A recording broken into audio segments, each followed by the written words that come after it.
I'm Eric, and I'm a technical writer at Mirantis. I'm a former computer science instructor, so I should be used to the sea of faces, but I'm super not. This is a bigger sea. So my topic is reducing energy consumption programmatically with Cluster API.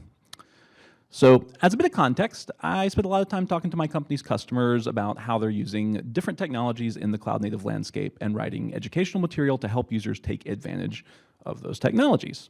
So I'm going to try to take kind of a similar approach here today. One area of particular interest for me lately has been Kubernetes' utility for reducing emissions, given that it's a resource-aware system that can intelligently schedule workloads, move workloads around, etc. Recently, a cloud infrastructure specialist from one of our customer organizations put it really well. He said, this is a large European bank trying to go carbon neutral by 2050. They've got a multi-cluster architecture, and this individual said, if you have the ability to easily move workloads from one cluster to another, you also have the ability to move clusters based on environmental footprint. So this is important because according to the nonprofit Shift project, cloud computing accounts for between 2.7 and 3.7% of global CO2 emissions, similar to or more than commercial aviation. And the scalability enabled by cloud means detrimental inefficiencies can compound quickly. So in the spirit of what I do day to day, my goal here is to walk through some of the open source technologies that can help us reduce cloud emissions and consider a recipe for a very simple example application that starts to put some of these pieces together.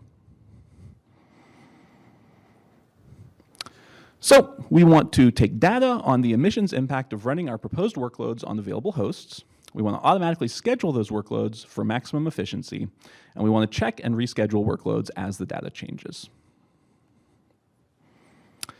Getting actionable emissions data is probably our most complex challenge here, since most cloud providers don't disclose this directly. But there are a couple tools we can use. Cloud Carbon Footprint is an open source tool that pulls usage data from your major public cloud accounts, estimates greenhouse gas emissions, and makes that data available as JSON. Also want to mention Kepler, which is an open source project that originated at Red Hat, kudos Red Hat, and has been donated to the CNCF. Kepler uses ePPF and machine learning to measure and project power consumption on a cluster and exports the data as a set of Prometheus metrics. So the way we frame our objective and the data we need are obviously closely entangled here. So here I'll get more specifically into a hypothetical scenario. Say I'm part of a small but global team in an organization that runs a lot of Kubernetes clusters on public cloud. In this example, we'll say we're on GCP. My team has a development cluster, and I want to make sure it's running in the region with the least carbon intensity, or emissions per unit of electricity produced. That means we need data on carbon intensity by region, which we can get from Cloud Carbon Footprint.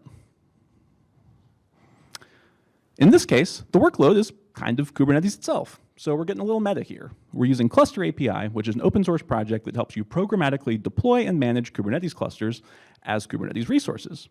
We can use a management cluster analogous to a control plane to deploy worker clusters, which are kind of like worker nodes. So the demo app we'll sketch out here in the next minute and a half will run on the node underlying a management cluster, ping the Kubernetes API for the region where a worker cluster is deployed, check whether that region is optimal in terms of carbon intensity, and then if not, change the region and automatically redeploy. So here are the core components we'll be using.